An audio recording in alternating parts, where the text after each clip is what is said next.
Breaking. The United States and Israel have struck deep inside Iran, targeting key nuclear facilities in a move that could ignite the Middle East. But the real question is, what happens now? This is Maps and Motives. Let's break down the current crisis and what could come next.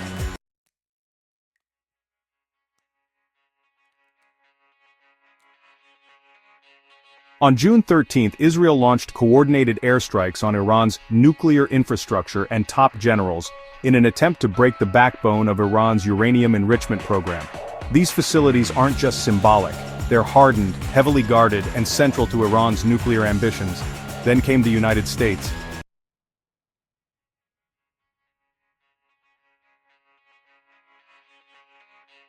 On June 21, United States B-2 stealth bombers entered Iranian airspace. Backed by Tomahawk cruise missiles from submarines, the Pentagon conducted precision bunker-busting strikes. President Trump called the attacks a spectacular success, claiming they obliterated Iran's nuclear capacity.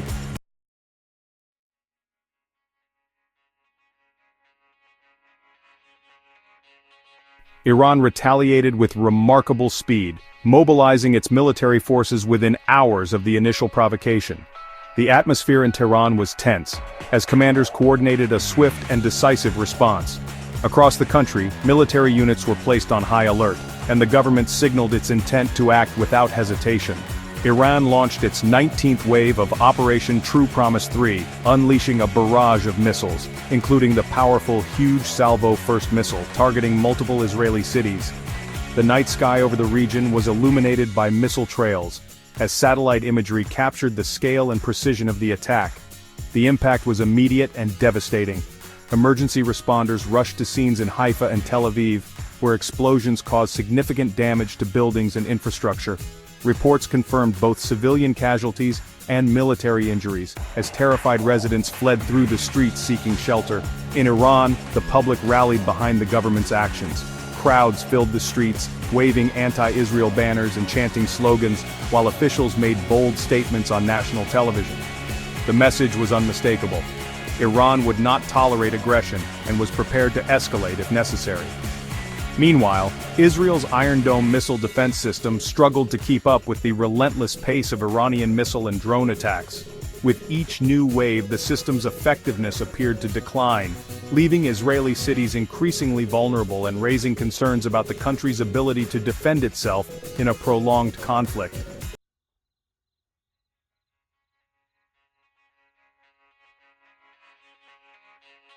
The Israeli public is reacting with fear.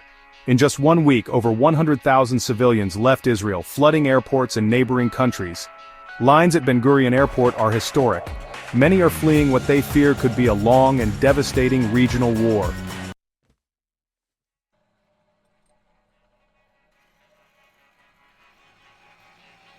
The world is, pretty split right now. Tensions are running high, and every country seems to be watching the situation unfold with a mix of anxiety and caution. From bustling capitals to quiet rural towns, people everywhere are glued to the news, trying to make sense of what might come next. The uncertainty is palpable, and governments are scrambling to respond in ways that reflect both their national interests and the concerns of their citizens. The United Kingdom, France, and Germany are urging de-escalation. These European powers are calling for calm, emphasizing the need for dialogue and diplomacy over military action. Their leaders have issued joint statements, warning that further escalation could have devastating consequences not just for the region, but for the entire world. They're pushing for emergency talks and hoping to bring all sides to the negotiating table before things spiral out of control. Meanwhile, Russia and China are condemning what they see as U.S. aggression. Both countries have made it clear that they view recent actions as destabilizing, and they're calling for restraint.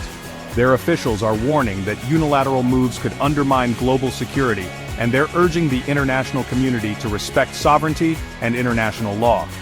The divide between East and West is becoming more pronounced with each passing day. Back in the United States, support is divided. Republicans are backing Trump, but Democrats are raising concerns about war powers. The debate in Congress is heated, with lawmakers clashing over the president's authority to take military action without explicit approval. Outside, protesters gather, some supporting a strong response, others demanding peace. The nation is grappling with questions about its role on the world stage and the potential costs, of further involvement. The United Nations has called an emergency session. Diplomats from around the globe are meeting in New York, urgently discussing possible resolutions and ways to prevent the crisis from escalating further. The Security Council is under pressure to act quickly, but divisions among member states are making consensus difficult. Still, there's a sense of urgency as the world looks to the UN for leadership in this critical moment.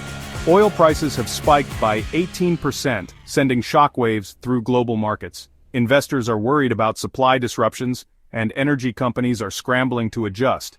The sudden jump in prices is already being felt at gas stations and in industries that rely heavily on oil, raising fears of broader economic fallout if the crisis continues.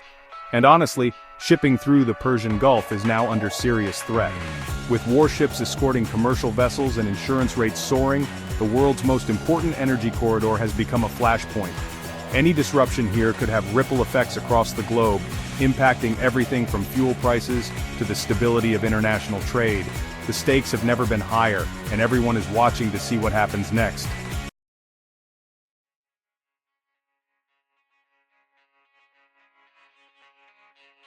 So what happens next? The situation in the Middle East is incredibly fluid, and the world is watching closely. Here are 5 possible paths forward, each with its own risks and consequences. These scenarios are not set in stone, but they help us understand the range of outcomes that could unfold in the coming weeks and months. First, escalation.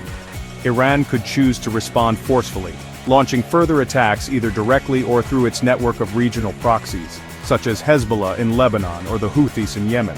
This could mean more missile strikes, drone attacks, or even cyber operations targeting US or Israeli interests. Such a move would likely trigger a dangerous cycle of retaliation, raising the risk of a broader regional conflict that could draw in other countries and destabilize the entire Middle East. Second, US-Israel follow-up strikes. In response to any Iranian escalation, the US and Israel might launch additional military operations, specifically targeting IRGC missile sites, command centers, and other strategic assets. The goal would be to degrade Iran's ability to retaliate and send a clear message of deterrence.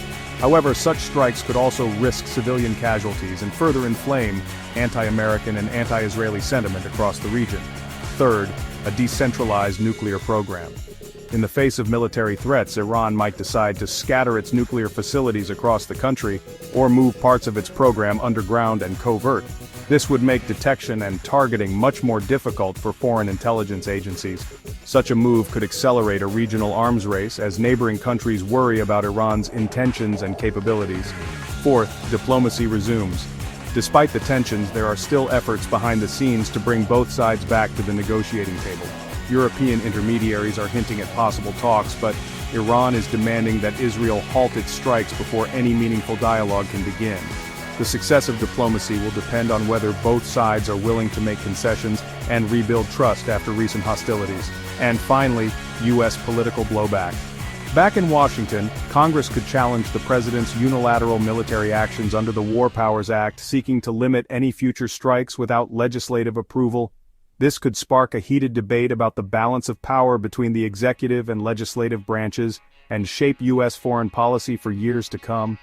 As these scenarios play out, the world will be watching to see which path leaders choose, and what it means for the future of the region.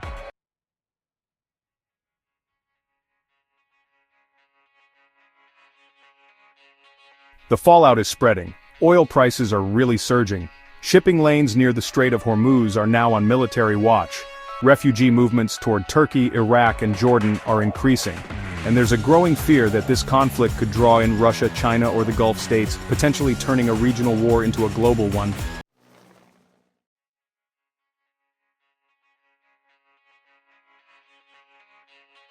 The US and Israel struck hard, but will it actually end Iran's nuclear ambitions, or just light the fuse for a wider war? You tell us. Drop your predictions in the comments. Subscribe to Maps and Motives for grounded, in-depth geopolitical analysis. Like this video if you want context, not chaos. We'll see you in the next intelligence drop. Stay sharp.